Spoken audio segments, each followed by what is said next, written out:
Good morning mga idolo, nandito tayo sa Mo at kasama natin si Miss Ariana ng Cubao. Good morning Miss Ariana. Good morning, Mr. Shay. Ma'am, pwede magtanong? Sure.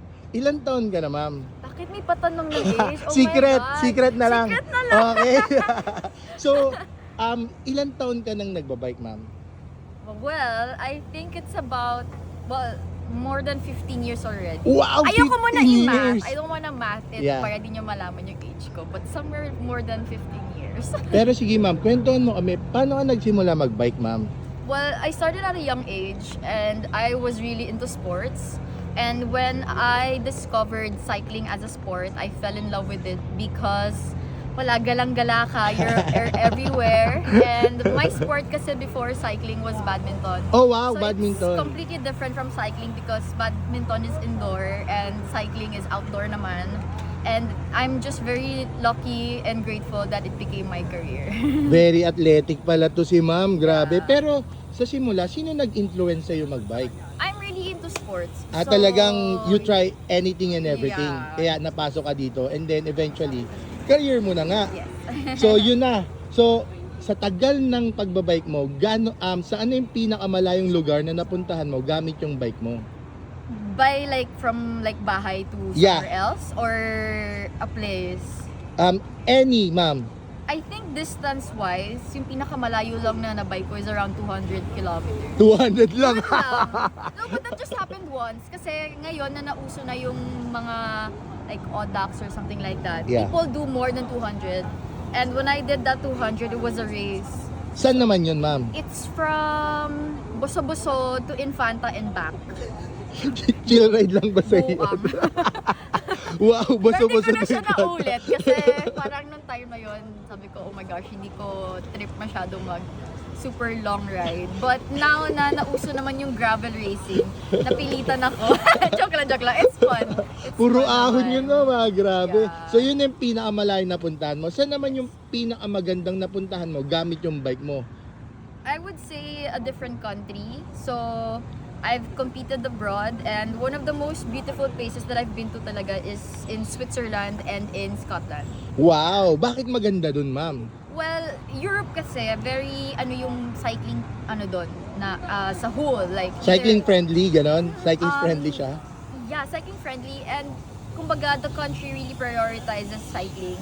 So the drivers there are very respectful to cyclists and yung view and yung weather as well. So Lamig. in India, in Europe, the weather is much cooler than here in the Philippines.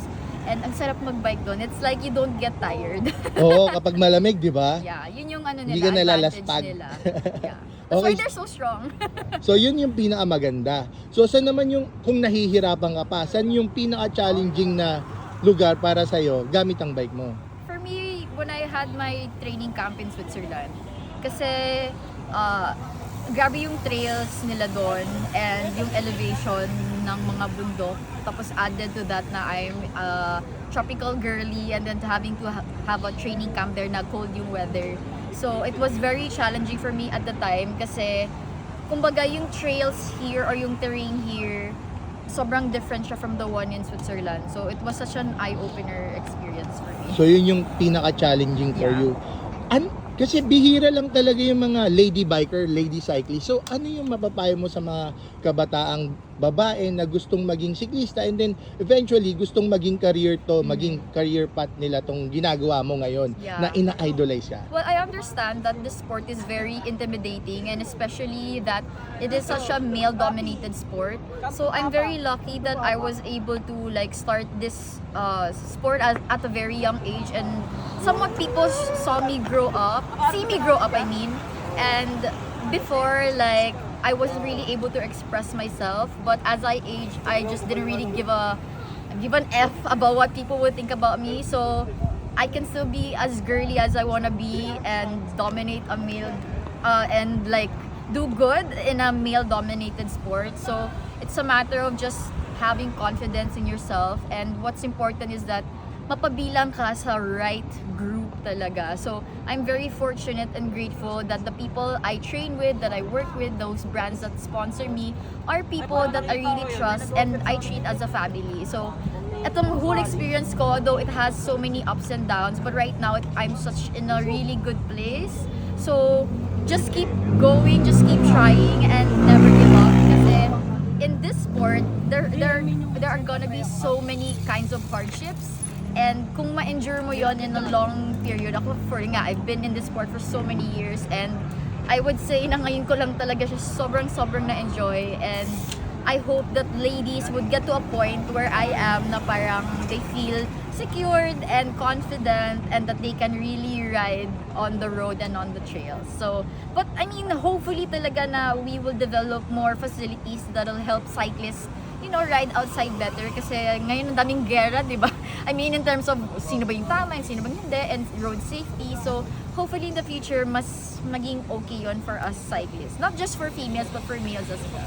Sobrang on point at 100% agree ako sa mga sinabi mo. Grabe. Thank So, you. talagang confidence, Yeah. mindset, Mindset. tsaka having the right group. Yan talaga yung pinaka-core para at least maging successful ka Yeah, because dito sa just career na to. imagine, sadly in the cycling community, there are toxicity kasi.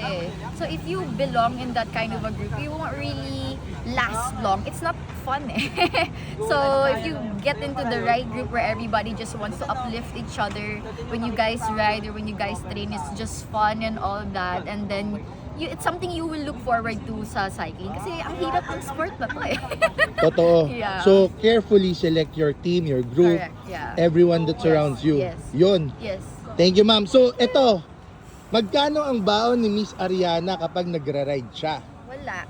Bakit? Gcash. Bakit? May Gcash. Gcash Okay. na. Pero normally, ano yung kinakain, iniinom mo kapag nagra-ride ka? Like for example, right now, chill ride lang to sa MOA for you. Chill. Hindi ko Na lang chill ilang ride sa MOA. ilang Oh kilometers my ka na ba? gosh. Ano pa lang, 50. Sorry, I don't know. Okay. So, yun. Ano yung mga binibili ni Miss Ariana? Usually, when I train, I really take Vitargo. Kasi Ano? Vitargo. Vitargo. Yeah, it's a complex carb drink. Wow, So, okay. huwag technical, medyo technical na It's to. okay. Paling Vitargo kasi it's a complex carb drink. So, the problem is when you eat food, you have to digest it for hours ahead before you ride. But for something like Vitargo na liquid siya, it's like drinking lang.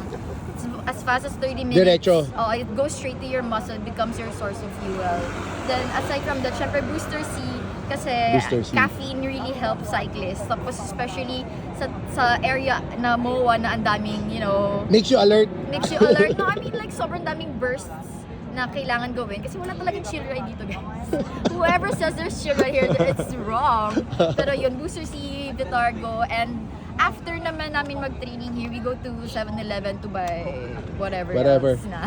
Wow! Yeah. Sobrang salamat, Miss Ariana. And good morning, Miss Ariana. Good morning, Mr. Shades.